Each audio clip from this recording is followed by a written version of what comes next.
Mga kaibigan, sa araw na ito, marinig po ninyo ang testimonya ng isang nilalang na nais ibahagi ang kanyang kwento upang kapulutan ng aral. Siya po ay si Sally. Isa akong ina sa 3 mga supling. Ngunit ang tawag na ina ay hindi nararapat sa akin, sapagkat inabandon ako ang aking mga anak sa loob ng halos 3 dekada nang dahil sa kahirapan. Pero ngayon, gusto kong itama ang aking mga pagkakamali at punan ang lahat ng mga pagkukulang ko sa aking mga anak. Ito ang aking buhay.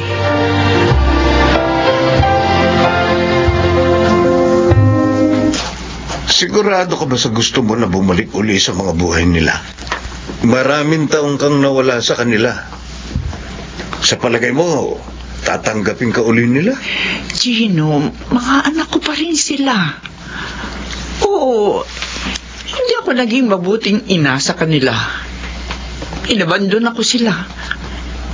Pero pinagsisisihan ko na yun. 60 anyos na ako. Nararamdaman kong konting panahon na lang ang kaya kong ilagi sa mundo.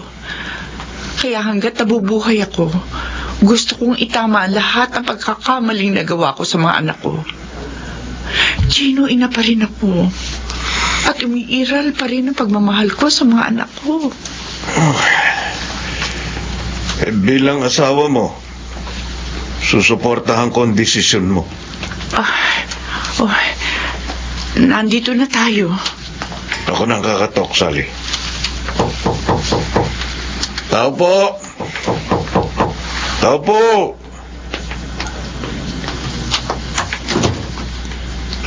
Pasensya na ho sa abala. Ito ba ang bahay ni na Jimena de los Santos? Opo. Dito nga po nakatira si Auntie Jimena. Sino po sila? Pakisabi, nandito si Sally. Sandali lang po. Tita Jimena, may mga bisita po kayo. Si Sally daw po. Ano, Sally? Opo. Ate Jimena? Sally? Oh, Diyos ko! Sally, ikaw nga!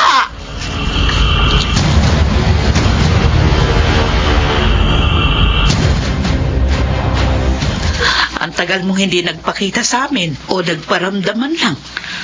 Sa totoo lang, akala ko patay ka na. Ano ba nangyari sa'yo, ha? Mahabang kwento, Ate Jimena. Dahil sa sobrang hirap ng buhay, iniwan ko sa iyo mga anak ko. Pagkatapos, nakipagsapalaran ako sa siyudad ng maraming taon. Maraming trabaho kong pinasok. Pagiging tindera, waitress, sweeper, kasambahay, konduktora sa bus. Halos 10 taon din ako nakipagbuno sa buhay. Bago ko nakilala si Gino at napangasawa, nagkaroon kami ng 4 na anak. At lahat sila ngayon, may sarili-sarili ng pamilya. Hindi mo man lang naisip na dalawin sina Theo, Basil at Iris. Ang totoo niyan, matagal ko nang gusto magpakita sa mga anak ko. Kaso nauunahan ako ng takot. Sigurado, galit silang 3 sa ginawa ko sa kanila. At yun ang mali ko, Ate Jimena. Kasi walang araw o gabi na hindi ako binabagabag ng aking konsensya. Ate, sorry. Nung umalis ka at iniwan mo sa akin ang mga anak mo, nagpakaina agad ako sa kanila. Pinunan ko lahat ng mga pagkukulang mo. Minahal, inaruga, pinakain, at pinag-aral ko sila ng mahabang panahon. Aawa ng Diyos, nagbunga din yung mga paghihirap ko. Si Theo, engineer na. Si Basil naman, isang certified public accountant. Si Iris naman nag-aaral ng paggawa ng mga alahas. Wala pa silang mga sariling pamilya, pero masasabi ko, successful na sila sa buhay. Maraming salamat, Ate Jimena. Ay, kaya lang, hindi ko alam kung magiging masaya ba sila kapag nalaman nilang ikaw ang kanilang ina. Ate, handa ko naman tanggapin anumang masasakit na salita ang bibitiwan nila sa akin.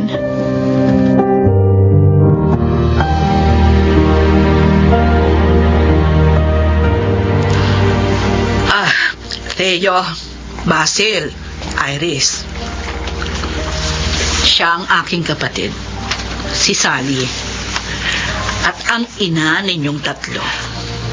Mga anak ko. Kayo po ang tunay naming ina? 2 taong gulang ka pa lang nung iniwang kita. Kaya hindi mo talaga ako mamumukhaan. Pero nagbalik ako sa inyo para itama ko ang lahat ng aking pagkakamali at mapunan ang lahat ng pagkukulang ko sa inyo bilang isang ina. Mama, sanggol pa lang ako nung iniwan ninyo kami. Pero alam niyo po ba, matagal kong hinangad na isang araw nakabalik ka sa amin. Ang tagal po namin kayong hinintay. Patawarin niyo ako, mga anak. Wala na po sa akin kung nagkamali man kayo noon. Ang mahalaga, nagbalik kayo. Ma, payakap po. Oo naman. Oo naman, anak. Salamat, Iris.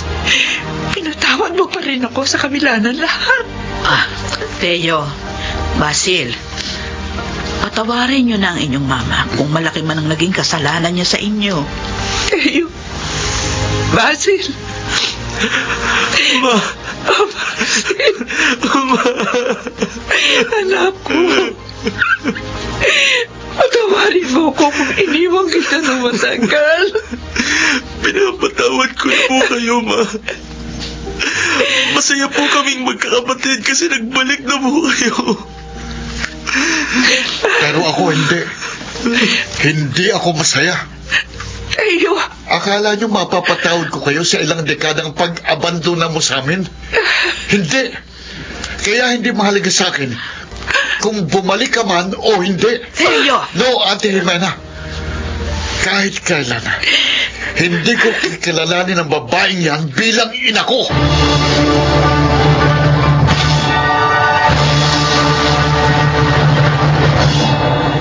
Oh, umalis na yung asawa nyo. Bakit hindi pa kayo sumama sa kanya? anak, nag-usap at nagkasundo na kami ni Gino na bumalik muna sa bahay namin para asikasuhin yung mga apo namin. At nagpasya rin ako na dumito muna si Sally para magkaroon kayo ng oras para sa isa't isa. Sana sumama na kayo sa asawa nyo. Kasi hindi namin kayo kailangan. Kuya Theo, respeto mo naman si Mama. Mama? Mamang tawag mo sa kanya? Bakit? Kailan ba siya tumayong ina sa'yo, Basil? Hindi man siya naging ina sa atin noon, still, kuya, siya pa rin ang nagluwal sa atin. Nabuhay tayo nang wala siya. Kaya makakaya rin natin ngayon na wala siya. Wala na ako ng ganang kumain. Teo! Bumalik ka dito! Teo! Auntie, hayaan po muna natin si Kuya Theo. Sally, pasensya ka na sa inasal ng panganay mo. Ate Jimena, tanggap ko na yun eh. Naiintindihan ko naman siya.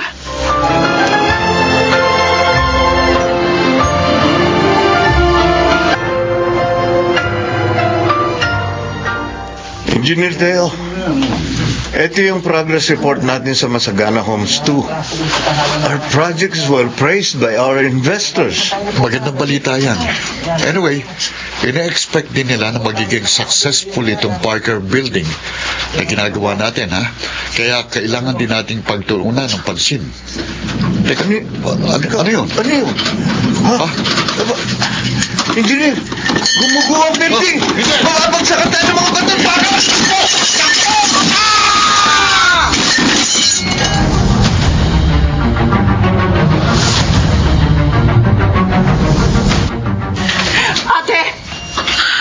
Ate Jimena, kumusta na si Teo? Sally, Ano lagay niya?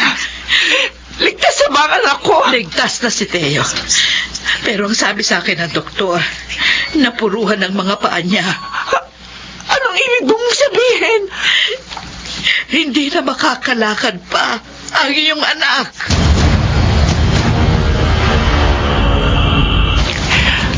Teo, nandito na tayo sa bahay.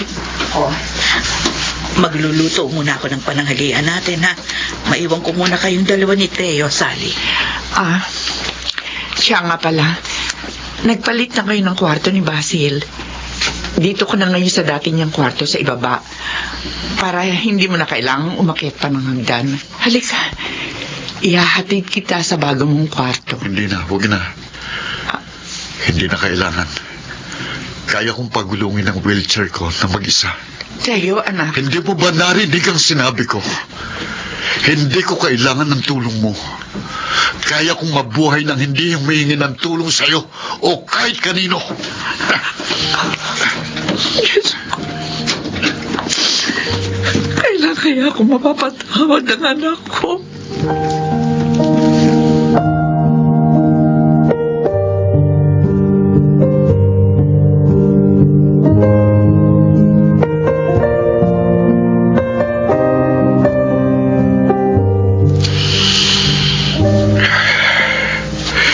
Hindi ko matanggap na nangyari sa akin ito. Bakit? Ano bang kasalanan ko sa Diyos para ibigay niya sa akin ito? Itong napakalaking pagsubok. Teo, binigay sa'yo ang ganyang klaseng pagsubok. Hindi ibig sabihin susuko ka na lang sa buhay. Kailangan tanggapin mo nangyari. Magsimula ka ulit. Bumangon ka. Marami ka pang pwedeng gawin sa buhay. Ang importante, buhay ka. Hanggat may hininga, may pag-asa. Ate Jimena. Ay, maiwan ko muna kayo ng mama mo. May asikasuhin lang ako doon sa kusina.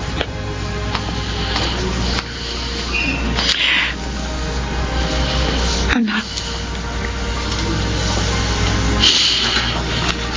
Ano kailangan niyo? Nandito ako para dabayan at tulungan ka. Ilang beses ko nang sinabi sa inyo na hindi ko kayo kailangan. Teo, ako ang iyong ina.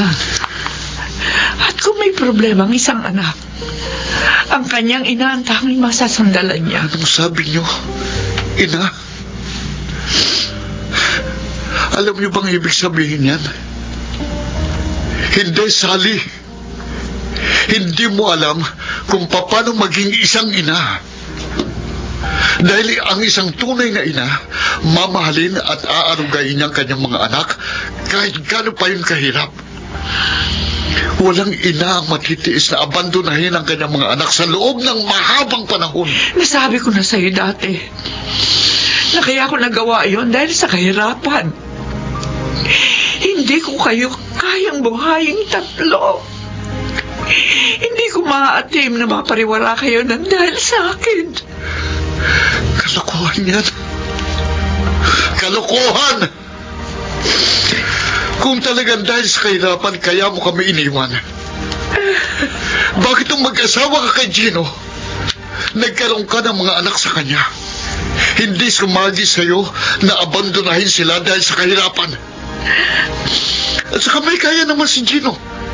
Tingin namin, inahon ka niya sa kahirapan. Bakit hindi malang sumagi sa isipan mo na balikan kaming tatlo? Kasi hindi mo kami talagang mahal. Hindi kami mahalaga sa'yo. Yung mga anak mo lang kay Ginong itinuring mong mga anak. Tayo, anak. Kaya sa susunod, huwag niyong ipangalandakan sa amin na kayong ina namin. Kasi ang totoo, wala kaming ina. Wala! Wala!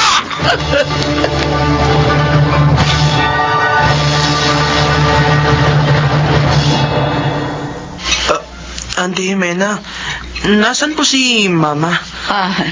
Bumalik na ang mama niyo kay Gino. Pero huwag kayo mag-alala. Nangako naman siya dadalawin pa rin niya kayo. Teo, Basil, Iris, may aaminin ako sa inyo. Ano po yun, Auntie? Nung nagpakasal ang mama ninyo kay Gino, nagbalak siya na kunin na kayong tatlo sa akin. Pero sa kaloob-looban ng puso at isipan ko, hindi ako pumayag. Ayaw kong mawala kayo sa akin kasi tinuring ko na kayong mga anak. Kaya ang ginawa ko, lumipat tayo ng bahay nang hindi niya alam. Oo. Sa mahabang panahon, tinago ko kayo kay Sally. Kailan ko lang sinabi sa kanya yung present address natin, kaya nakapunta siya sa atin. Kasama si Gino. Kaya, Teo, hindi kasalanan ng mama mo kung bakit hindi niya kayo nabalikan. Ibig mo sabihin, Auntie Jimena, Hindi alam ni Sally. Ang totoo, pinagkait ko kayo sa kanya. Patawarin niyo akong tatlo kung naging makasarili ako. Nagawa ko lang yun kasi mahal na mahal ko kayo. Auntie, Pakiusap. Patawarin mo na ang mama mo. Tanggapin mo na siya. Teo, mahal ka niya. Mahal na mahal.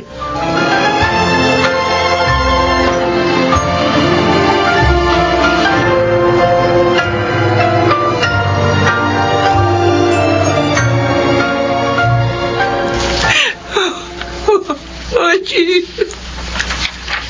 Alam kong masakit ang pinagdaraanan mo. Pero tama naging desisyon mong bigyan mo muna ng espasyo ang panganay mo. Sally, pagbalik-balik ta rin man ang mundo, ikaw pa rin ang kanyang ina. Darating ang araw, matatanggap ka din niya. Sandali, may kumakatok sa labas. Baka ang mga anak nating sina Daisy Trina yan. Bubuksan ko lang ang pinto.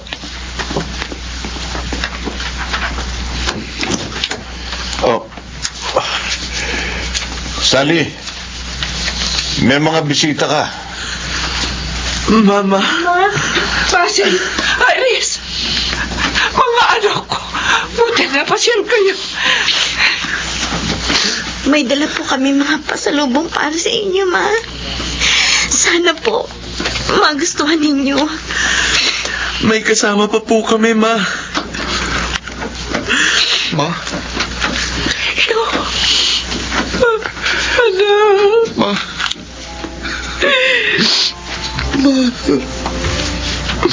Bakit ka umiiyak, anak? Patawarin po ninyo ako kung nakapagbitaw ako ng mga masasakit na salita sa inyo noon. Patawarin niyo po ako kung hindi ko kayo agad natanggap bilang aming ina. Hindi ko po dapat ginawa yun sa inyo. Pinagsisisihan ko po yun. Inamin po sa amin ni Auntie Jimena na nung nagpakasal kayo ni Tito Gino, sinubukan niyo kaming bawiin sa kanya. Pero sa halip na ibalik, itinago niya kami sa inyo. Kaya po pala, hindi kayo nagparamdam sa amin ng mahabang panahon. Oo, totoo yun. Matagal ko na kayong gustong hanapin. Pero hindi ko alam kung saan ako magsisimula. Pero huwag sana kayo magalit sa Tita Jimena niyo. Hindi naman po kami galit kay Auntie. Na-realize lang din po namin na wala kayong kasalanan.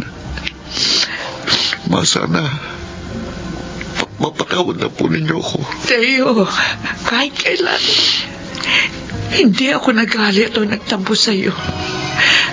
Naiintindihan ko ang sitwasyon. Ang gusto Gusto ko lang naman makabawi sa inyong tatlo. At sana, hindi pa huli ang lahat. Hindi pa ho. Tinatanggap po namin kayo ulit sa buhay namin. Mahal na mahal po namin kayo. Tama po si Kuya Theo. I love you, Ma. I love you din po, Ma. Ay, naku. Payakap nga sa mga anak ko. Ma, Ito na siguro ang pinakamasayang parte ng buhay ko. Maraming salamat po, Panginoon ko.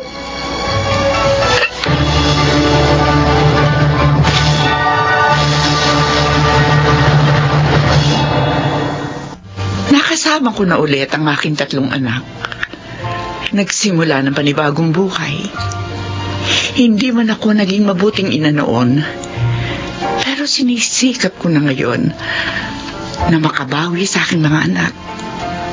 Sa ngayon, may sariling pamilya na sina Theo, Basil at Iris.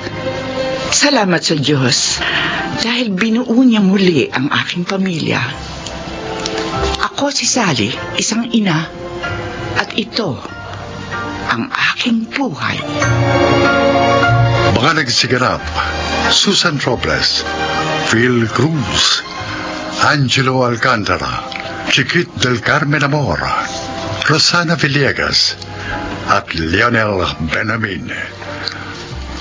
Sound effects, Jerry Mutia. Musical scoring, Buboy Salonga. Technical supervision, Eric Lucero at Bong Muyar. Sumulat ng ating kasaysayan, Krishna Senga. Creative consultant, Phil Cruz. Production assistant, Anching Cruz. Directed by Salvador M. Royales. Ito ang aking buhay.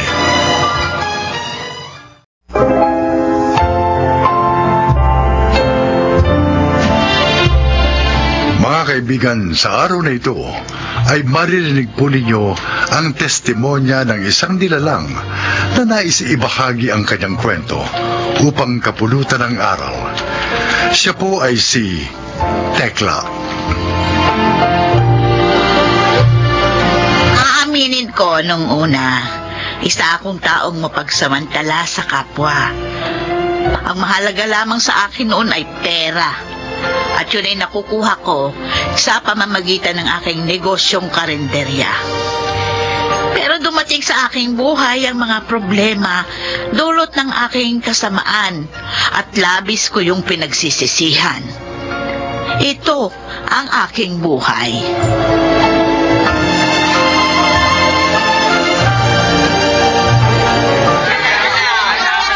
Natoy! Oh, aling Tekla! Ano ba bibili nyo ngayong araw? Ay, kailangan ko ng keso, tomato sauce, Keso. kebab, mantika. O, ayan ang listahan na nakalagay na lahat dyan yung bibiling ko. Bahala ka na. Ah, sige. Ah, ito. Manang Tekla, talaga ba safe kainin yan? Yung mga binili natin dito kay Mang Natoy? Ilang beses na akong bumibili dito ng mga pansahog ko doon sa pagkain binibenta natin sa karinderya. O, wala namang sumakit ang tiyan na. At saka, dito mo na mabibili yung pinakamura, tulad ng keso, iba, mantika. Ah, aling Tekla! Ito na lahat ang mga kailangan mo. Kailan ang expiration date ng mga ito? Yung mga keso, 2 linggo nang expired. Yung mga iba pa tomato sauce, ka-expired lang yan, nung 1 linggo. Pero lahat ng yan, pwede pang kainin yan. Pwede pa. Pwede pa. Bakit walang label yung mga tinda nyo, Mang Natoy? Kung may label yan, naalaman kagad ng mga tao na expired na yung binibili nila. Itong lata ng ibap. Sigurado kong ibap ito, ha? Kasi wala kang palatandaan nilagay. Sigurado kung iba pang mga yan, kahit tinanggal ko na yung label. Mang Natoy, talaga bang safe kainin yung mga expired na pagkain tinitinda ninyo? Bakit hindi mo tanungin sa amo mo? Alam mo, Mabel, yung expiration date na yan ni Kemi-Kemi lang yan. O itong keso, pwede mong kainin kahit na expired, basta walang amag o mabahong amoy. O itong ibap, pwede yan, basta walang kalawang yung lata. Ay, nako, Mabel, sa panahon ngayon, kailangan kailangan mo na maging praktikal.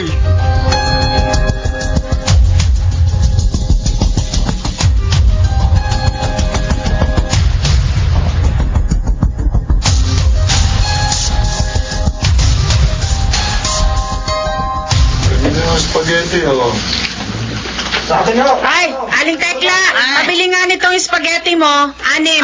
Tapos anim. palabok 3. Okay, Suki. O, ikaw, Mang Froilan, ano yung order mo? Itong pansit, magkano? Ay, 10 piso lang yan kada order. Itong palabok. 10 piso lang din. Kadalasan, nasa 10 piso lang kada order ang mga tinitindang pagkain ni Aling Tekla. Tulad nitong pansit, yung palabok, spaghetti, sopas, at yung lugaw.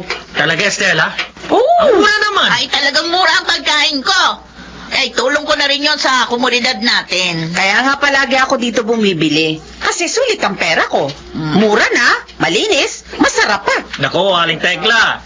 Mukhang magiging suki mo na ako, ah. O, ilan yung order mong pansit at palabo? Bigyan mo akong tigdarawang order sa pansit at saka palabok. Yan ang ipapakain ko sa pamilya ko.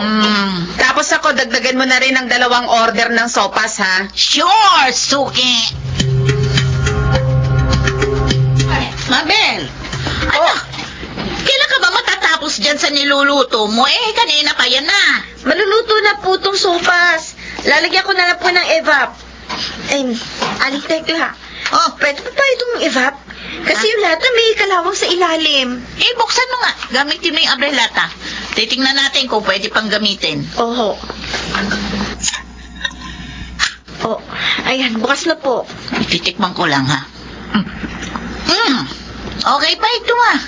Magagamit pa natin. Pero Aling Tekla, yung kulay ng gatas parang yellowish na. Talaga namang may pagkadilaw ang evap. Sige na, ilagay mo na yan. Okay, sabi niyo po Ayan, nasalin ko na po. Hintayin ko na lang po kumulo. Oo, bantayan mo lang yan, ha? At ako yung mag-aasikaso doon sa mga customer sa labas. Malapit nang mag-alas 10 ng umaga. Siguradong dadagsain niya ako ng mga customer. Aling Tekla! Aling Tekla! Oh, bakit nagmamadali ka? Anong balita? Si Froilan at yung pamilya niya. Na food poison. Ang sabi, yung binili nilang pagkain sa inyo ang dahilan kaya sila isinugod ngayon sa ospital.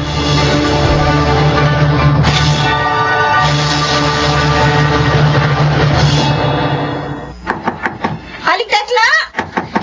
Aling Tekla, buksan niyo itong pinto! Oh, Mabel, bakit? Parang takot na takot ka. Aling Tekla, nabalitaan niyo na ba? Marami nagsumbong sa barangay ng mga tao na food poison natin. May ilan na lumusot pa sa bahay ko kanina. Buti na lang nakatakas ako. Ano? Ilan sila? Marami sila! Nirereklamo nila yung sopas na niluto natin kanina. Pagkatapos doon nila kainin yung sopas, ay sumakit daw ang ebensya nila. Ay ba, hindi ko kasalanan yan. Ha? Ikaw ang nagluto, kaya ikaw ang managot. Anong sabi nyo? Aling Tekla, malinis ako magluto. Ang sabihin ninyo, kasalanan ninyo kasi gumagamit kayo ng mga expired na pansahog na binibili nyo kay Mang Nato. Aba! Ay, ang kapal ng mukha mo. Baliktarin pa ako. Totoo naman eh. Kayo ang punot dulo ng lahat ng problema ito. Aling Tekla, hindi ako!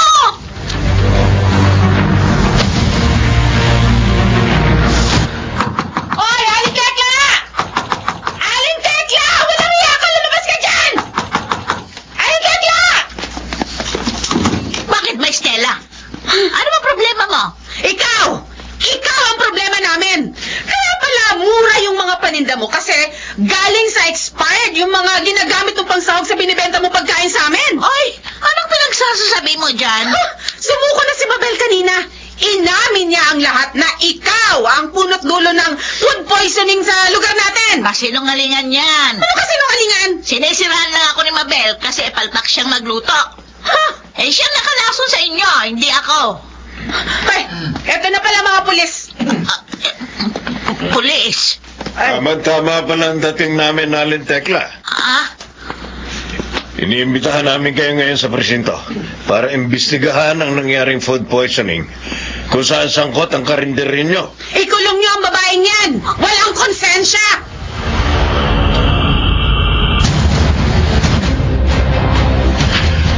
Ayon Ayon sa dati niyong helper, bumibili kayo ng mga pagkaing walang label at expired na.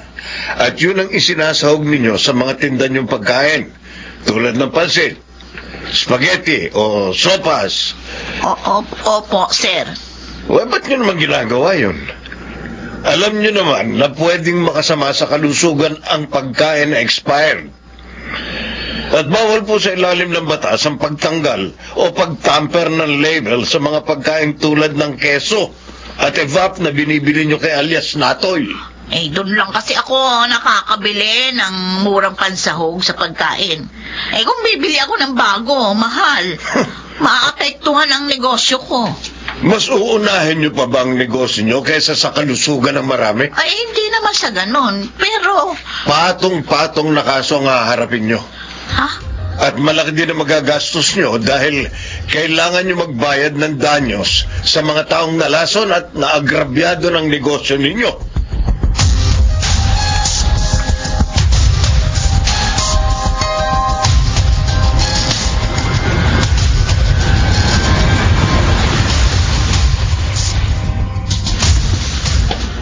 Sarado na ang Teklas Karinderya dahil sa mga paglabag nito sa health and sanitation and food safety laws ng bansa. Buti nga sarado ng kalendra yan. Manloloko yan sa Tekla. Yan ang karma!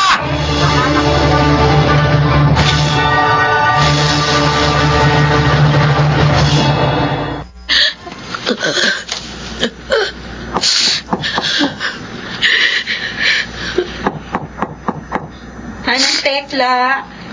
Pwede ba kayo makausap? Tuloy ka, Mabel. Manang, Kung pumunta ka dito para kunin yung sahod mo, pasensya na. Wala akong maibibigay sa'yo. Wala akong pera. Wala na ang karinderya. Ang bahay ko naman kailangan kong ibenta para mabayaran lahat ng danyo sa mga customer na naapektuhan dahil sa ginawa natin. Habang yung natitira kong ipon, napunta lang sa piyansa natin dalawa. Manang, kaya ako po gustong makausap kayo Hindi para kunin yung sahod ko, kundi para magpaalam po sa inyo. Babalik na po ako sa pamilya ko sa Mindoro. Matagal na po nila ako hinihintay. Tsaka panahon na po para makapagbagong buhay ako. Ganun ba? Yung tungkol po sa sahod ko, ayos lang po yun sa akin. Kung hindi nyo ibigay, naiintindihan ko po kayo. Mabel, patawarin mo ako. Pati ikaw nadamay pa sa kasakamang ko. Huwag po kayo mag-alala. Napatawad ko na po kayo. Sige po, Manang. Aalis na po ako.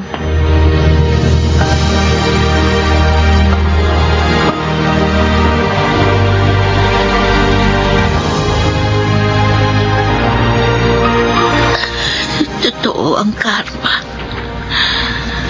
Dahil sa ginawa kong masama sa kapwa ko, unti-unting nawala sa akin ang mga naipundari ko. Ang karinderya, ang mga naipon kong pera. Kayo naman ang aking bahay.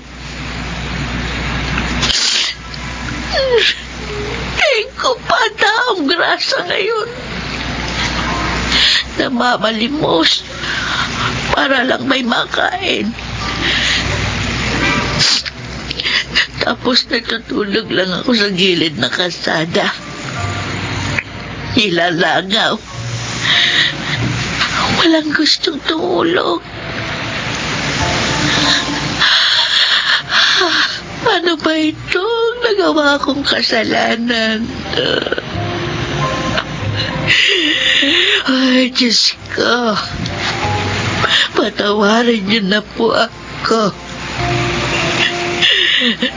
Pinagsisisihan ko na po ang mga nagawa kong kasalanan.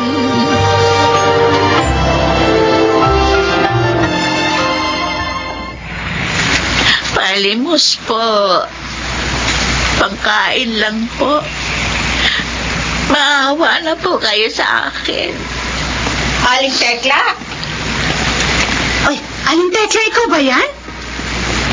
Estela? Oh, bakit kayo nagkaganyan?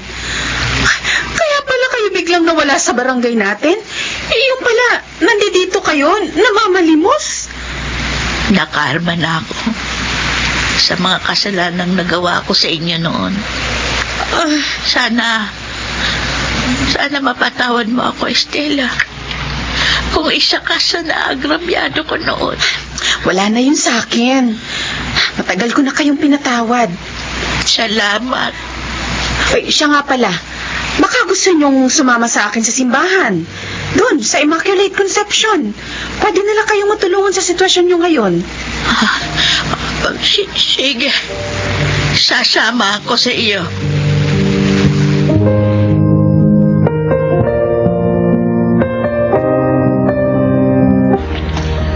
Aling Tekla! O ano, kumusta po kayo dito sa simbahan? Ayos naman ako, Estela. Malaki ang naitulong ni na Monsenyor at ng pamunuan ng simbahang ito. Nagtatrabaho ako ngayon bilang tagalinis at tagabantay ng bahay ng Panginoon. Kapalit ng pagkain, pera at tirahan. May kwarto ako sa likod ng simbahan. Doon ako ngayon nakatira. Mabuti naman kung ganon. Masaya ako sa buhay ko ngayon. Pakiramdam ko, mas napalapit ako sa Panginoon. Stella, salamat. Kung hindi dahil sa iyo, malamang nasa kalye pa rin ako ngayon, namamalimos. Ako dapat ang magpasalamat sa inyo. Kasi nagbagong buhay na kayo. Hindi na kayo katulad nung dati. Masaya ako at marami kayong natutunan sa mga pagkakamali nyo dati. Marami akong natutuhan sa nangyari sa akin noon. At isasabuhay ko ang lahat ng iyon hanggat ako'y humihinga.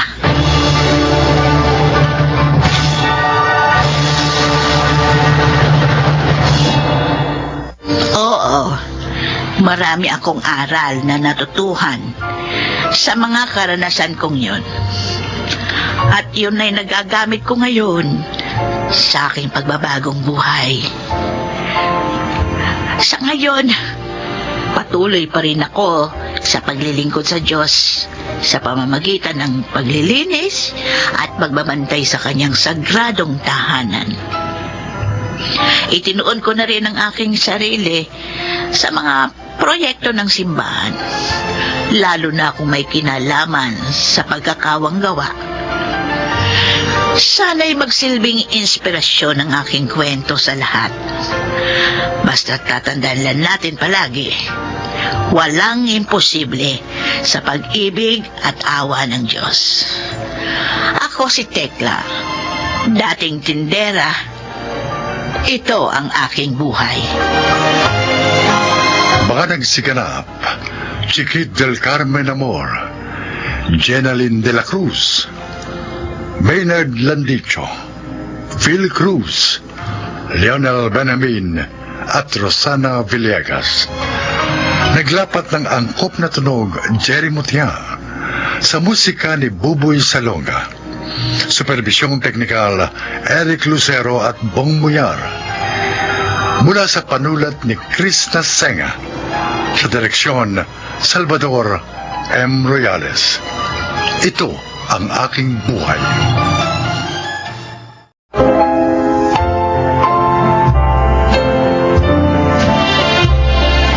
Mga kaibigan, sa araw na ito ay maririnig po ninyo ang testimonya ng isang nilalang na nais ibahagi ang kanyang kwento upang kapulutan ng aral. Siya po ay si Jopay. Ako'y isang kabataan na namulat ng maaga sa kahirapan ng buhay. Simple lamang ang aking pangarap, ang umasenso at maiangat ang kabuhayan ng aking pamilya. Paano ko po yun magagawa? Ito po ang aking buhay.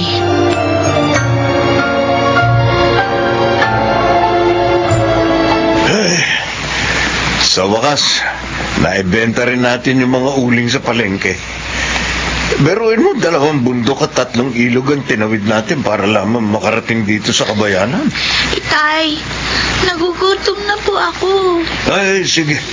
Tara't pumunta tayo dun sa kalapit na bakery para bumili ng makakain. Tara.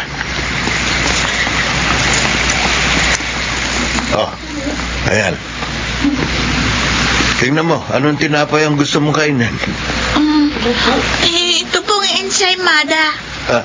Ali, isang ensaymada. At saka isa rin nito, ano? Saka 2 soft drinks. Sige po, sandali lang. Ate! Pabili rin po. 2 po nitong pandikoko. Ay, saan lang punta mo? Bakit nakasuot ka ng ganyan? Papasok ako sa school. School? Oh, Ano pong ginagawa niya dun? nag-aaral. Bakit kailangan mong mag-aral? Sabi ni Mama, kailangan daw mag-aral para matupad ko yung mga pangarap ko. Ganun ba yun? Ikaw, nag-aaral ka ba? Hindi. O, Japay. Ito na yung ensaymada at soft drinks mo. At tara, kailangan na tayo sa ating sityo bago pa lumubog ang araw. Sige po, Tay.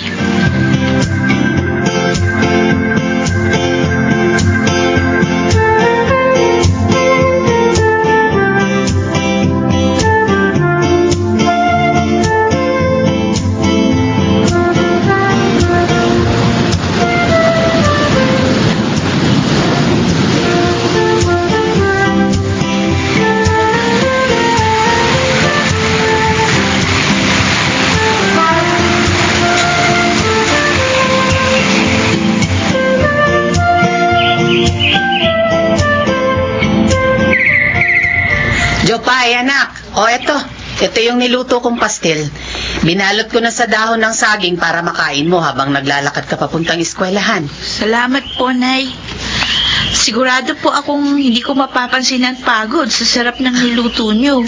Pero anak, palagi ka mag-iingat ha. Lalo na't 3:00 pa lang na madaling araw ngayon. Nagkalat pa rin ang mga mababangis na hayop sa paligid. Huwag po kayong mag-alala. Palagi naman po akong may dalang kawayan na may tusok sa dulo. Sakaling lusubin ako ng mababangis na hayop, may pagtatanggol ko po ang aking sarili. Ay, Alis na agad yung anak mo. Opo, Tay. 6:00 po ng umagang pasok ko.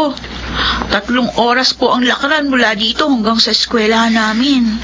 2 bundok at 3 ilog ang kailangan niyang tawirin para lamang makapag-aral. Bakit naman kasi kailangan pa niya mag-aral? Bakit hindi na lang siya tumulong sa atin sa paghahanap buhay? Tumutulong naman siya sa atin. At saka, hayaan na natin ang anak mo sa pangarap niya makapagtapos ng pag-aaral. Pag nakatapos po ako ng pag-aaral, makakahanap po ako ng mas magandang trabaho at malaki po ang maitutulong ko sa pamilya. Hindi matutupad yung pangarap mo. Sa lugar natin, ni isa, walang nakatapos ng pag-aaral. Ang importante lang, marunong ka magtrabaho at dumiskarte. Mabubuhay ka na. Ay, siya.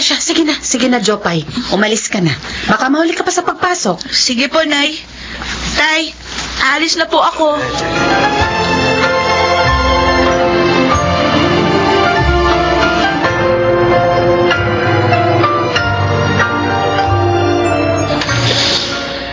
Class, si Rizal ay merong 2 nobelang sinulat. Ito ay...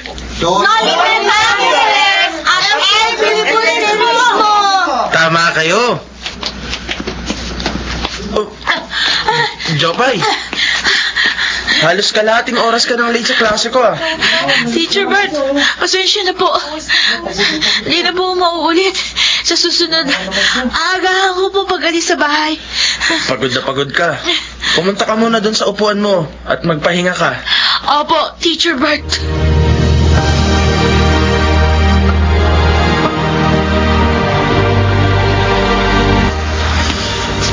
Oh, Jopay, Bakit hindi ka pa nagre-recess? Wala ka bang baon?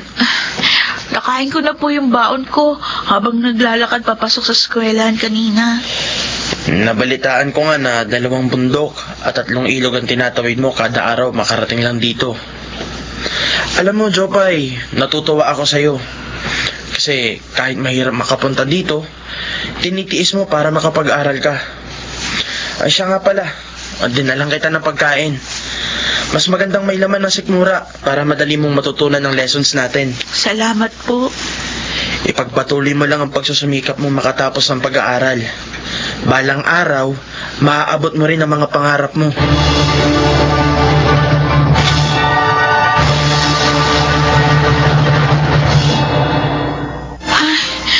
Ginabi na ako ng uwi. Lakas kasi ng ulan kanina. Hindi tuloy ako makadaan. Masyadong maputik yung mga bundok at mabibilis ang agos ng tubig dun sa 3 ilog. Kailangan ko patuloy magpatila. Nandito na ako sa tapat ng barang-barang namin. Bakit kaya madilim? Walang tao. Jopay! Ay, Ako, mabutit dumating ka na. Mang Ramon! Alam niyo po ba kung nasaan sina Inay at Itay? Yun nga sasabihin ko sa'yo ngayon. Ang nanay mo, natagpuan ng tatay mo na nakahandusay sa loob ng bahay nyo. Ha? Ayun, kasama sila kumparing Ingo at Manoy. Dadalhin nilang nanay mo sa ospital sa Kabayanan. Ano po? Oo. Ay, Diyos ko! Ang Inay!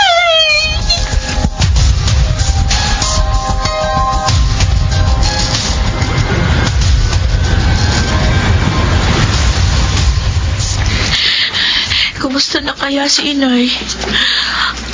Diyos ko po, huwag niyo sana siyang pabayaan. Sana iligtas niyo po siya. Ay, eto na pala si Itay at mga lalaking kapitbahay namin. Buhat-buhat nila si Inay na nakaupo sa itinaling kumot sa kawayan. Anak, narito na kami. Nay! Ay, salamat sa Diyos! Buhay kayo! Jopay, Nay! anak, Hirap ang nanay mo na makapagsalita bukod sa paralisado ang kanang paa niya dahil sa stroke. Ganun po ba? Mga kasama, tulungan niyo akong ibabasa at paupuin dito sa upuang kawayan. Alalayan niyo lang. Ayan. huwag kang mag-alala, anak. Nay! Gagaling din ako.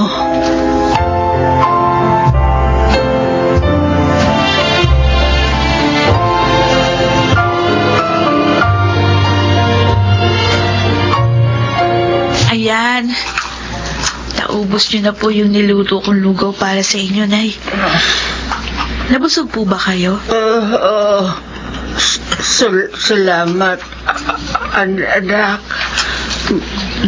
Pasensya ka na kung nahihirapan ka sa pag-aalaga sa akin. Wala po yun. Mabuti naman at inaalagaan mo nanay mo. Anak, siya nga pala. Oh, Huminto ka muna sa pag-aaral. ano po? Walang mag-aalaga sa nanay mo. Nasa trabaho ako pag-araw. Tayong 3 lang naman ang nandito sa bahay. Huminto ka na sa pag-aaral para makatulong ka sa nanay mo. Sige po. Bukas pupunta ako ng eskwelahan para magpaalam kay Teacher Bert.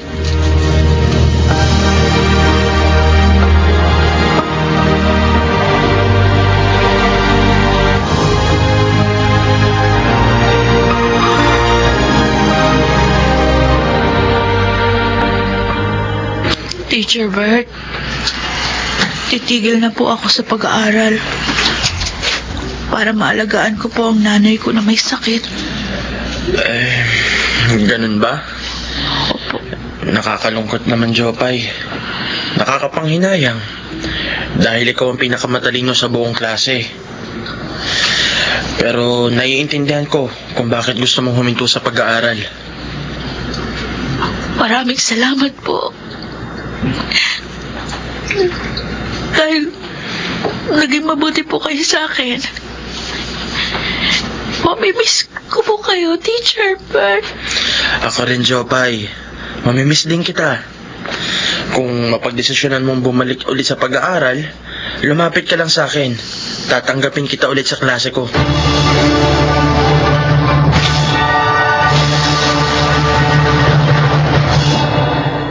Ayan. Nay, naigagalaw nyo na yung kanang paa nyo. Tsaka bumabalik na rin sa normal ang inyong bibig. Nawawala na po yung yuwi. Dahil yan sa pag-aalaga mo sa akin ng ilang buwan, nagpapasalamat ako sa iyo at sa Diyos kasi nadugtungan ang buhay ko. Konting panahon na lang at makakalakad na uli kayo. Oh, anak. Tay, Eto, nakabili na ako ng gamot ng nanay mo. ay, pagod na pagod kayo, Tay. Magpahinga po muna kayo. Inutang ko yan sa kaibigan ko dun sa Kabayanan. Sabi ko, babayaran ko siya pag nakabenta ulit tayo ng uling. Pero Berto, malaki na ang utang natin sa mga kapitbahay at kakilala natin. Uy, Hindi na natin mapapayaran lahat yun. ako na ang bahala doon. Hahanap ako ng paraan. Si Jopay baka pwedeng makatulong sa'yo. Uy, sino mag-aalaga sa'yo kapag nagtrabaho si Jopay? Naigagalaw ko ng mga paa ko. At bumalik na sa normal ang pagsasalita ko. Makakaya ko na ulit mag-isa dito sa bahay. Uy, ano Jopay? Kaya mo bang mag-uling? Sige po. Tutulong po ulit ako sa inyo sa pag-uuling. Pero susubukan ko rin po maghanap ng trabaho sa Kabayanan para medyo malaki po yung sasahurin ko. Ano naman trabaho ang papasukin mo kung sakali? Kasambahay po.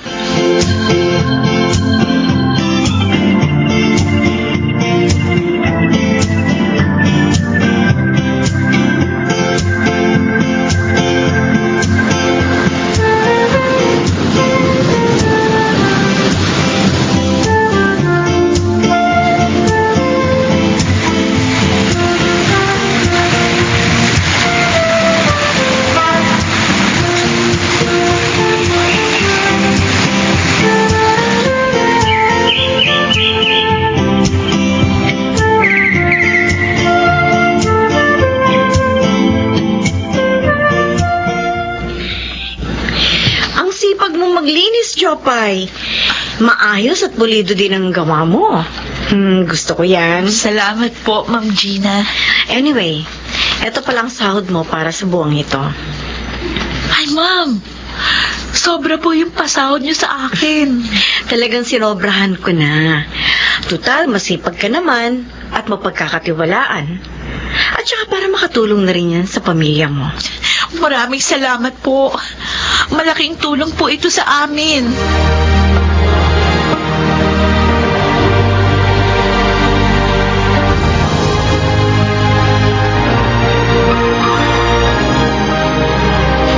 Ito ang eskwelahang pagmamayari naming mag-anak. Binuo ito ng aking mga magulang na kilalang pioneers of education sa lugar natin. Anyway, we offer basic education from kinder to junior high school. But last year, nag-open na rin kami for senior high school. Ang laki po ng school ninyo, Ma'am Gina. At maraming mga estudyante. Buti pa po sila. Nag-aaral. Gusto mo bang bumalik ulit sa pag-aaral? Opo. Pangarap ko pong makapagtapos ng pag-aaral para makahanap po ako ng magandang trabaho at umasenso ang buhay ng aming pamilya. Alam mo, Jopay, sa 7 buwan mong pagsisilbi sa akin, tinuring na kitang parang tunay na anak. Handa akong suportahan ang mga pangarap mo. Talaga po, Ma'am Gina? Oo, pag-aaralin kita hanggang sa makatapos ka ng kolehiyo. Basta ipangako mo lang sa akin na mag-aaral ka mabuti At hindi mo sasayangin ang opportunity na ibibigay ko sa'yo. Opo. Pangako po. Hindi ko po sasayangin ang mga pagkakataong ibibigay niyo sa akin. Maraming salamat po.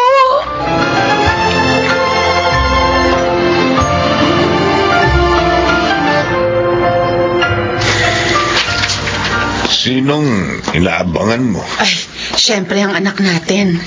Ngayon daw siya uuwi. Ay, ayan na siya! Ayan na si Jopay Berto! Tay! Jopay! Anak! Nandito na po ako! Anak! Anak, kumusta ka na? Ay, eto po. Ayos naman po ako. Kayo po ni Itay. Huwag kang mag-alala sa amin ng nanay mo. Maayos naman kami dito. Buti naman at bumisita ka uli dito. Namiss ka namin. Namiss ko rin po kayo. Ay, Ang anak ko. meron pala akong papakita sa inyo. Ito po pala yung report card ko at saka medal. Top 1 po ako sa klase ngayong 4th quarter. Talaga, anak? Naku, magandang balita yan. Napakatalino mo talaga, Jopay. Ipinagmamalaki ka namin ng nanay mo. Tama. Ito rin po pala yung perang sinahod ko kay Ma'am Gina. Ha? Obo. Ang laking halaga nito, anak. Sobra-sobra po yan sa pagkain at mga gamot ninyo. Maraming salamat, anak. Malaking tulong mo sa amin ito.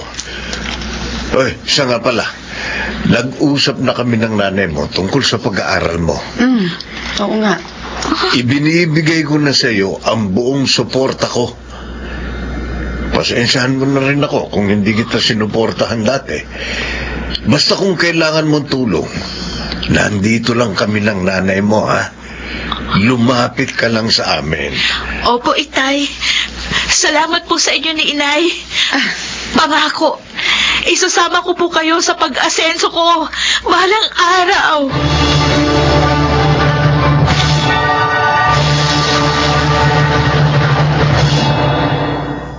Masaya ako dahil sa wakas, nakuha ko na rin ang buong suporta ng aking mga magulang sa pag-abot ko sa aking mga pangarap.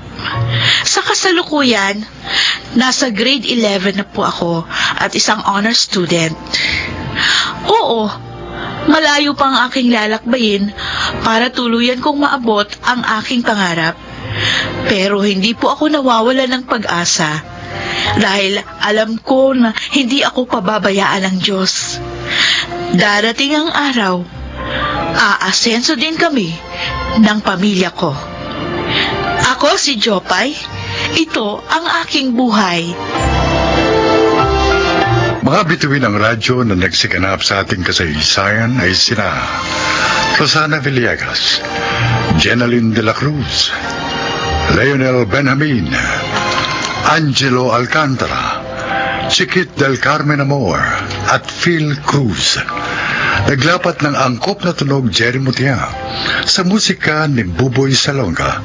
Supervisyong teknikal Eric Lucero at Bong Muyar. Mula sa panulat ni Chris Nalsenga, sa direksyon Salvador M. Royales. Ito ang aking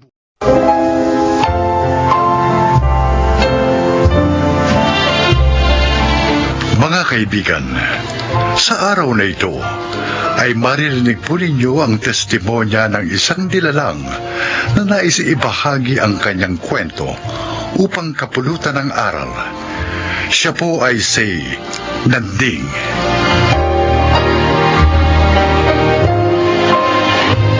Panganay ako sa 4 na magkakapatid. 18 pa lang ako nang pumanaw sa isang sakuna ang aming mga magulang. Mula noon, ako nang tumayong kuya at magulang ng 3 kong kapatid. Dahilan kaya hindi ako nakapagkolehiyo pa. Pakinggan po ninyo ang aking kasaysayan na harinawang kapulutan ng magandang aral sa buhay. Binabati kita, Karina. Sa wakas, isa ka ng ganap na teacher. Nakita ko din ang bunga ng mga paghihirap ko.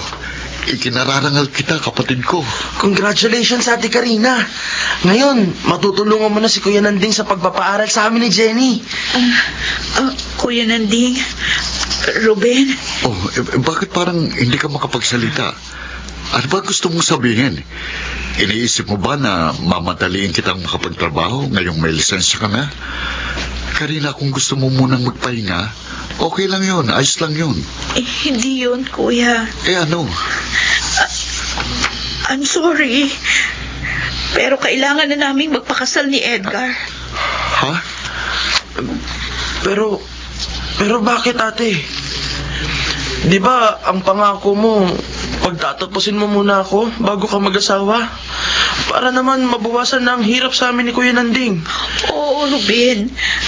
Kaya lang, buntis na ako. Ha? Buntis? Kaya kailangan pakasal na kami ng nobyo ko.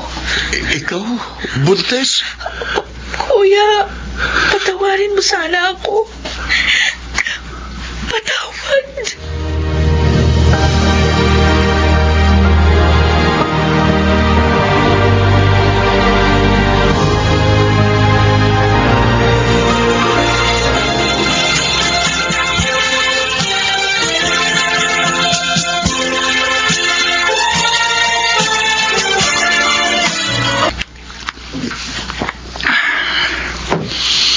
Kuya Nanding? Kuya, bakit ka umiinom ng alak? Hindi ka naman dating umiinom yan ah. Kuhan, Jenny, nagpapaantok lang ako. Kahit hindi mo sabihin, alam ko malungkot ka dahil sa pag-aasawa ni Ate Karina. Dahil binigo ka niya. Tayong lahat. Sana, Kuya, huwag mong isipin na gagayahin din namin siya ni Kuya Ruben. Sana bigyan mo pa rin kami ng pagkakataong makapag-aral. Bakit? Iniisip mo ba na pahihintuin ko kayo dahil sa ginawa ni Karina? Kasi, Kuya, masakit naman talagang ginawa niya eh.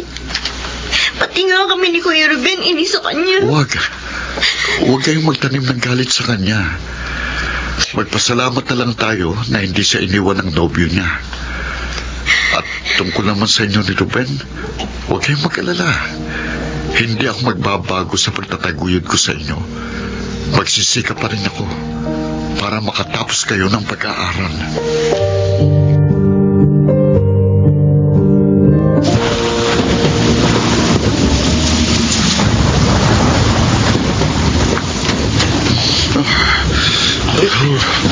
Ruben, Kuya Nanding, bakit sinugod mong malakas na ulan? Ayun tuloy, basang-basa ka. Ay, alika, pumasok ka na. oo. Sa tricycle pa lang habang namamasada ako umulan eh. Nang igaray ko ng tricycle kina Aling Sandra, uminto naman ang ulan eh. Kaso biglang bumuhos ng mas malakas habang pauwi na ako rito kaya inabutan ako. Ay, teka lang, Kuya. Ha? No. Ay, gagawa kita ng kape para mabawasan ang ginaw mo. Si Johnny nasaan? Andun po sa loob, gumagawa ng homework. Magpalit ka na ng damit, Kuya. Oo. Baka magkasakit ka pa niyan.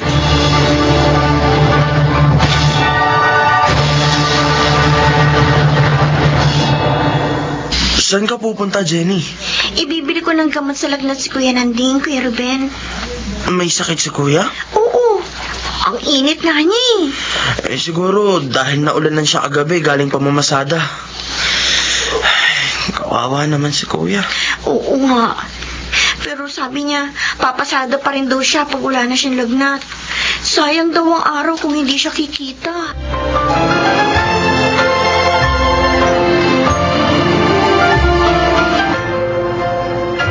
Bakit po, Aling Sandra? May nagawa po ba akong kasalanan? Wala.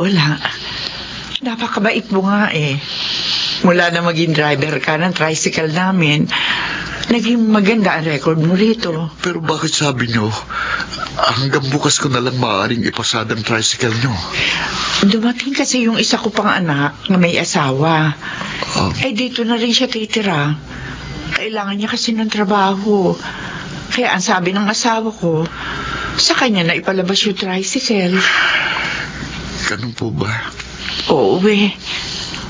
Pasensya ka na sana ha. Siguro naman, makakakita ka rin ng ibang maaari mong ipasada.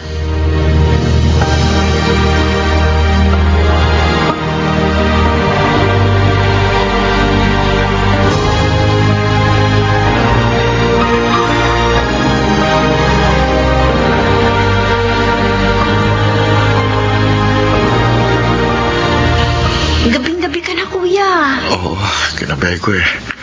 Pinuntahan ko yung ibang kong kaibigan pagkatapos kong pumasada. Nagtanong ako ng maaari kong ipasadang tricycle. Bakit, kuya? Anong nangyari sa tricycle ni na Aling Sandra? Hanggang bukas ko na lang yun maipapasada, Ruben. Ay, bakit daw, kuya? Yung isa pa niyang anak na bagong dating ang maglalabas na ng tricycle. Oh, paano yan? Paano ng bahay? Ilaw at tubig natin? Ang panggastos at pag-aaral namin ni Kuya Ruben. Hindi bali, kuya. Maghahanap ako ng trabaho. Mag-working student ako para mabawasan ng problema natin. Ako rin, kuya. Susubukan ko maghanap ng part-time job. Salamat sa inyo, mga kapatid ko. Pero pangako, gagawa ako ng paraan para makapagtrabaho ko uli.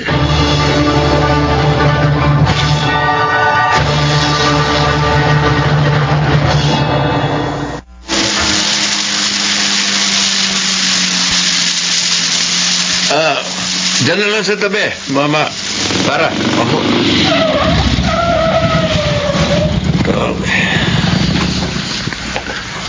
Natabahad ko. Oh, salamat to. Sir, yung sukli po ninyo. Sir. Hindi na niya ako pinansin. Pumasok na agad siya sa malaking bahay. Malaki rin ang sobra sa sukli niya. 150. Akin na kaya ito? O nakalimutan lang niya dahil sa pagmamadali?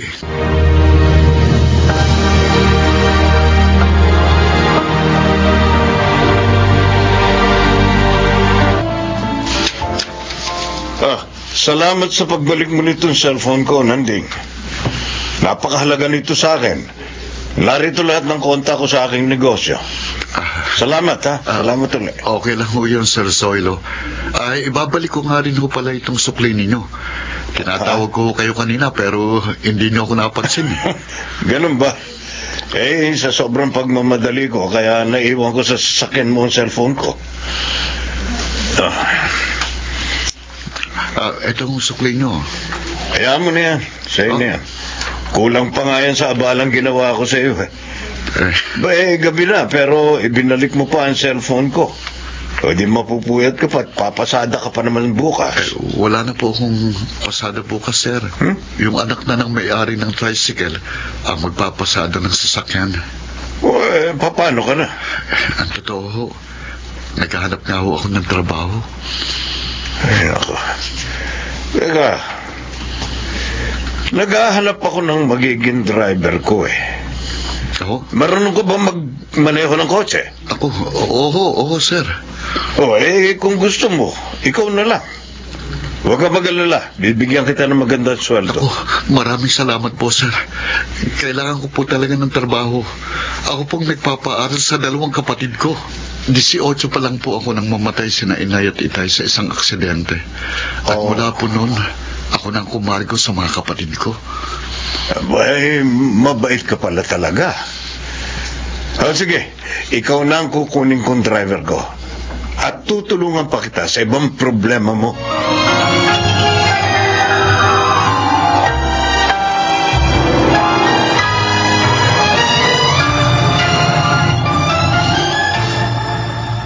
Sulit pala ang pagpupuyat mo, kuya. Ruben, kaya nga ang saya ko Salamat naman sa Diyos. May trabaho ka na ulit, kuya. At hindi lang yun, Jenny. Sabi ni Sir Zoilo, ipapasok daw niya kayo ni Ruben para maging scholar sa foundation ng kapatid niya. Wow! Talaga? Oo.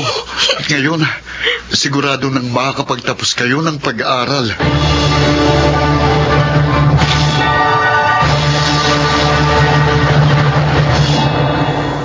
Labis-labis ang pasasalamat ko sa Diyos ng mga sandaling yun. Sa huling gabi ng pamamasada ko ng tricycle, dumating ang kanyang biyaya sa akin. At unti-unting nagbago ang aming pamumuhay. Sana po'y kinapulutan ninyo ng aral ang aking inilahad. Ako, si Nanding, isang kuya, at ito ang aking buhay.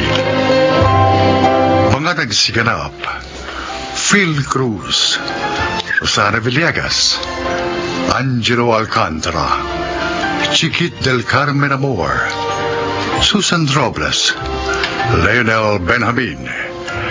Naglapat ng angkop na tunog Jerry Mutia sa musika ni Buboy Salonga. Supervisyong teknikal Eric Lucero at Bong Muyar.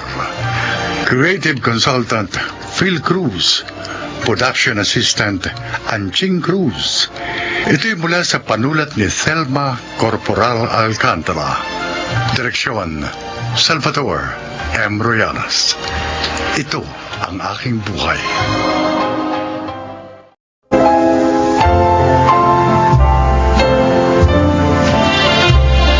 Magandang araw po mga giliw naming tagapakinig.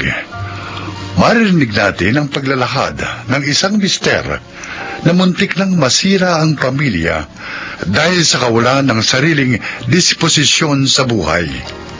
Siya ay si Hill. Kampante ko nang magpaksal kami ng misis ko dahil alam kong nakasuporta sa akin ang aking pamilya, lalo na ang aking ina. Huli na nang mapagtanto kong bilang isang haligi ng tahanan, ako pala ang dapat maging sandalan at hindi pwedeng ako ang sumandal at dumepende sa ibang tao.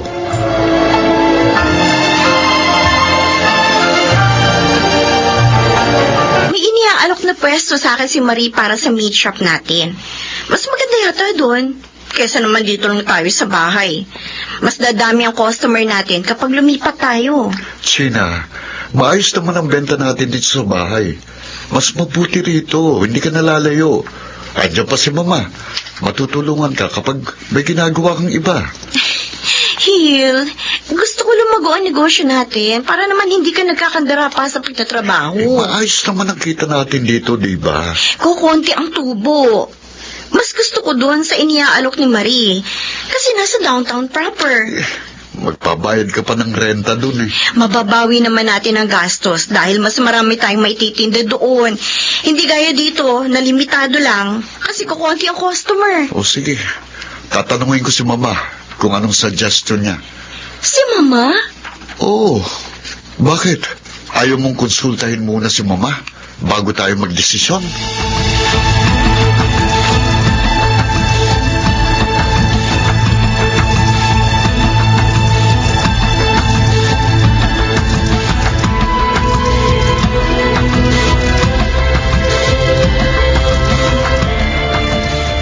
Hindi niyo kukunin yung pwesto? Ayaw ni Mama. Bakit? Siya bang dapat na magdesisyon? Ay, nako Marie. Kung alam mo lang. Ay, bakit? Hindi niyo ba kaya magdesisyon bilang mag-asawa? Ako kaya ko. Pero ang asawa ko, hindi. Ay, hindi naman yata pwede yung ganyan. Mag-asawa na kayo, nasa tamang edad. Hindi na kayo teenager ni Hill. Hindi na ako nakipagtalo pa, Marie. Babae ako at kailangan kong magpasakop sa asawa ko. Uy, case-to-case basis yan, China. Magpapasakop ka lang sa asawa mo kung tama ang desisyon niya. Eh, paano pala kung sinabi niyang tumalon kayo sa bangin? Ano, tatalon ka rin? Ako, sa totoo lang, nahihirapan na rin ako sa sitwasyon ko. 5 taon na kaming kasal ni Hill. Pero pati brand ng gatas para sa anak namin, dapat tanungin muna si Mama. Ano? Kapag nagkakasakit ang dalawa naming anak, dapat si Mama ang magbibigay ng reseta. Mas naniniwala pa siya kay Mama kaysa sa doktor. Kapag maglalaan ng pera para sa mga gastusin, dapat magtanong muna kay Mama. Ganon? Eh, ikaw, ano palang papel mo sa pamilya mo? Wala. Tagasunod lang kung ano ang sabihin ni Mama.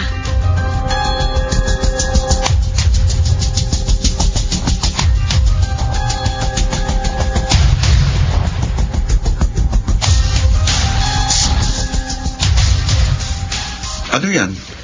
Uniform ni Kylie. Ha? Magsuschool na siya 3 weeks from now. Na-enroll mo na pala si Kylie. Oo, excited na nga siya. Kanina, hinihila niya na yung bag niyang may gulong. Parang kailang lang. Pinagbubuntis mo pa lang ang panganay natin. Ngayon, mag-aaral na. Sinabi mo pa. Hill? Ay, Ma! Hill, Ma, kakausap ko yung inaanak ko na teacher. sino? Si Annie? Oo, Sa private school na pala siya nagtuturo. Ah. Ay, doon yun na lang i-enroll si Kylie. Kinausap ko na siya. Ang sabi ko naroroon naman siya sa eskwelahan, di bantayan na rin niya ang apo ko. At tiyakin niyang hindi aawayin ng mga kaklase. Naku, mabuti naman, Ma. Pero ma, na-enroll ko na si Kylie. Ha? Saan? Dito, sa private school din, malapit sa atin. Oo nga pala, hindi mo ba tinanong si Mama bago mo in-enroll si Kylie? Ay, Ah? China, ilipat mo na lang. Total, hindi pa naman pasukan. May oras pa. Pero ma, may uniform ng anak ko. Magkano ba ang ginastos mo? At babayaran ko. Wag na, Ma. Bukas, ipapatransfer ko na lang si Kylie.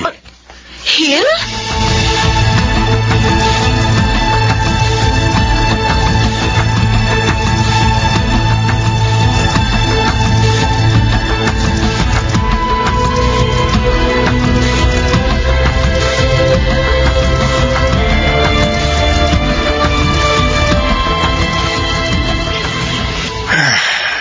Yan na nga ba ang sinasabi ko? Akala ko nung una lang ganyan ang asawa mo. Hanggang ngayon pala, hindi pa rin siya nakakakawala sa saya ng nanay niya. Tay, parang hindi ko na kayang magtiis. Bakit hindi mo kausapin na masinsinan si Hil? Ilang beses ko na pong ginawa yan. Pero palagi niyang sinasabi na wala naman daw masama kung sumunod kami sa mama niya. Kasi tama naman daw ang mga desisyon niya. Ang tanong, sino ba asawa niya? Tandaan mo, nang ikasal kayo, dapat una ang Diyos at pangalawa ka sa prioridad niya. Pangatlo ang mga anak niyo, pang-apat naman ang trabaho. Kaming mga magulang, nasa panlima o pang-anim na lamang sa prioridad ninyo. Ano bang gagawin ko, Tay? Pagod na ako sa ganitong sitwasyon. Kaya mo bang kausapin ang biyanan mo?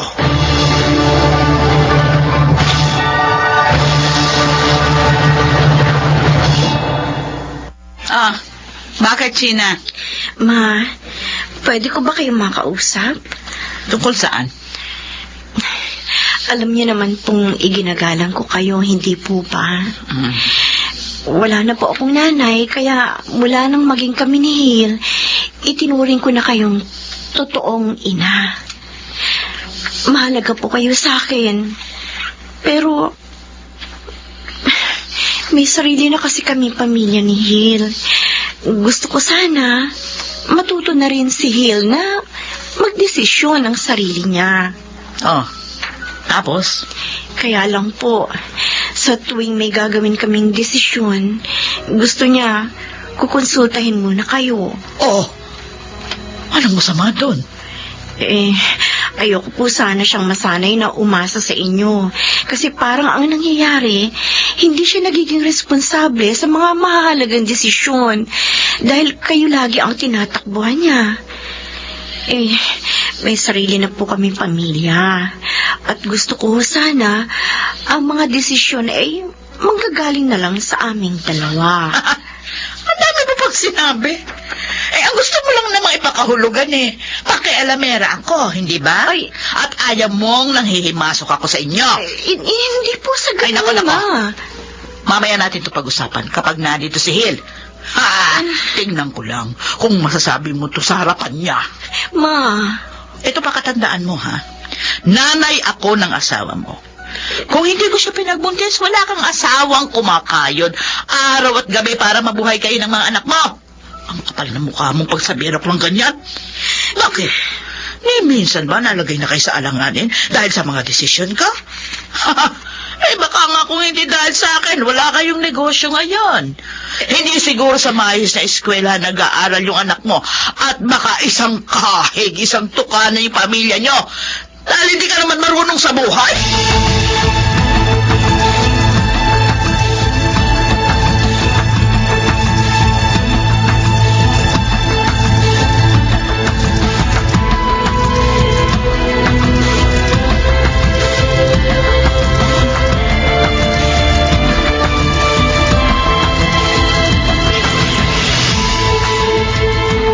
Sina, bakit naman kailangan mong pagsabihan ng gano'n si Mama? Ha? Hil, sorry kung hindi kita sinabihan na kakausapin ko siya. Alam ko kasi hindi ka papayag eh. Pero wala akong intensyon. Nasaktan siya. Pero nasaktan pa rin siya. Umiiyak kanina habang kinakausap ako sa cellphone. Naku ba naman? Wala ka bang pagmamalasakit sa nanay ko? Ano ba ang problema mo sa kanya, ha? Hil. Pinagseselosan mo ba si mama? Kung sa decision making, sa kanya ako mas may tiwala. Dahil alam na niyang gagawin. Ano? Ano sinabi mo? Gina, pwede ba? Huwag ka naman sanang arugante. Ang dami nating utang na loob kay mama. Ano ba naman kung pakinggan natin ang opinion niya? Ano ba naman at anong masama kung sundin natin ang mga payo niya? At ako, paano ako, ha? Paano naman ang papel ko sa pamilyang ito? Gina, Hil, sawang-sawa na ako sa ganitong sitwasyon. Lagi na lang ako nagpapakumbaba. Lagi na lang ako nagpapaubaya. Hil, asawa mo ko! Tayong dalawa ang dapat na magkaramay. Hindi pwede palagi mo ako isinasantabi. Matuto ka naman tumayo sa sarili mo mga paa. Hindi ka na bata. Huwag ka na magtagong sa saya ng nanay mo. Manindigan ka. Gina. Dahil ikaw ang padre ng pamilya. Ikaw ang haligi na tahanang ito. Pero kung ayaw mong gawin yan, mamili ka. Ako o si Mama!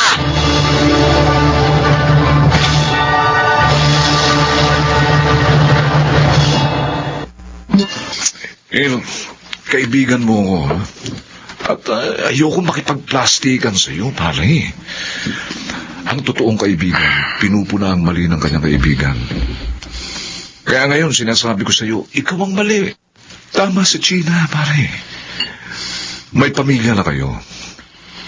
Kung may nag-uusap man sa mga desisyon sa inyong pamilya, maliit man o malaki, dapat kayong dalawa yun. Eric, kung kukonsultahin mo nanay mo, okay lang yun. Pero dapat nag-usap muna kayo ni Gina. At kung may hindi kayo mapagkasunduan, ayun, tsaka lamang kayo humingi ng tulong sa mga magulang nyo. Pre, irespeto mo naman ang pagiging misis ni Gina. pero pare, paano si Mama?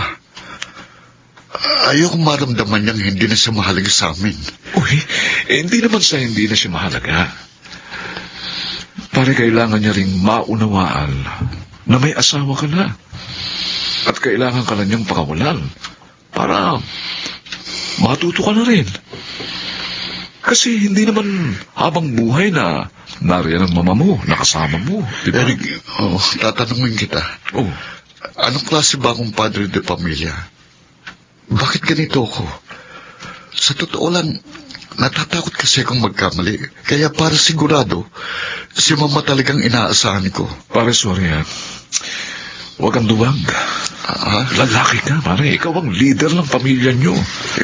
At isa pa, normal ang magkamali. Ayos lang magkamali. Ang mahalaga, pare, matuto ka. Kaya ako sa iyo bukas. Kapag medyo matinunay ang isip mo. Sorry ha. Pare, Ikaw ang humingi ng tawad kay Gina.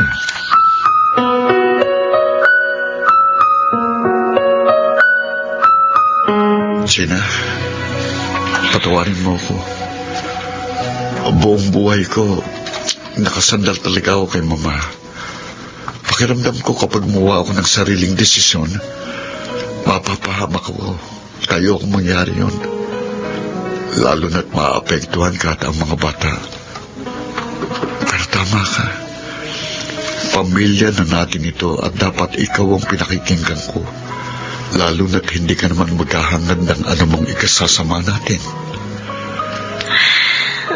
Patawarin mo sana ako. Hindi ko maipapangakong magbabago kagad ang lahat. Pero unti-unti kong sisikaping maging isang responsabling padre de pamilya. Salamat naman. At naunawaan mo ang ibig kong sabihin. Salamat dahil ipinaunawa mo sa akin ito. Salamat, Gina. Sana maunawaan mong napag-usapan namin ni Gina. Ano? Ibig mo sabihin kasalanan ko dahil nakikialam ako sa buhay niyo? Nagmamalasakit lang naman ako sa inyo, Hil. Kasi magkamali kayo sa inyong mga desisyon. Wala ho kayong kasalanan. Ako may mali. Dahil hindi ko pinaninindigan ang pagiging lalaki ko, ang pagiging padre de pamilya ko. Sana maunawaan yung obligasyon ko bilang asawa at ama na panindigan ang pamilya ko na hindi umaasa sa inyo.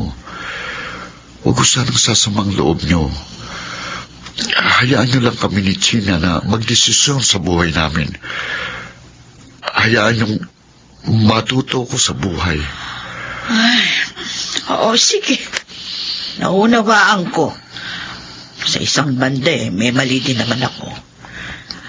Hindi ko naisip na sobra akong nanghimasok sa buhay ninyo. Hindi kita hinayaang matutong tumayo sa sarili mong mga paa.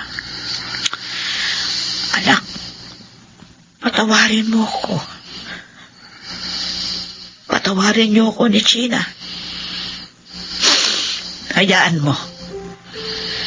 Hindi na ako makikialam sa inyo. Pero narito lang ako kung sakaling kailangan nyo ang aking tulong. Salamat, Oma. Salamat sa pangunawa nyo. At sa lahat ng pagmamalasakit nyo sa aming pamilya.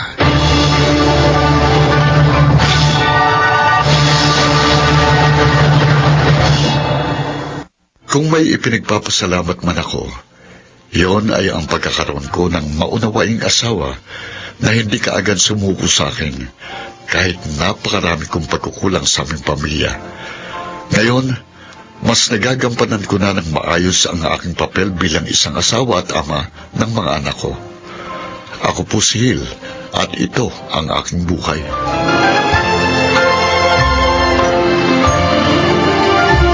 Iba't iba ang mga kinakaharap na sitwasyon ng bawat mag-asawa. Ngunit lahat ng problema at hindi pagkakaunawaan ay nasusolusyonan lalo na kung nag-uusap at nagbibigayan. Mga nagsiganap, Chiquit del Carmen Amor, Rosana Villegas, June Martin Legaspi, Jenaline de la Cruz, Lionel Benamin at Phil Cruz sa papel na Hil. Naglapat ng angkop na tunog, Jerry Mutia. Sa musika, Buboy Salonga. Supervisyong teknikal, Eric Lucero at Bong Boyar. Creative consultant, Phil Cruz. Production assistant, Anching Cruz. Ito'y mula sa panulat ni Rita Labanon. Sa direksyon nila June Martin Legaspi at Maynard Landicho Jr. Ito ang aking buhay.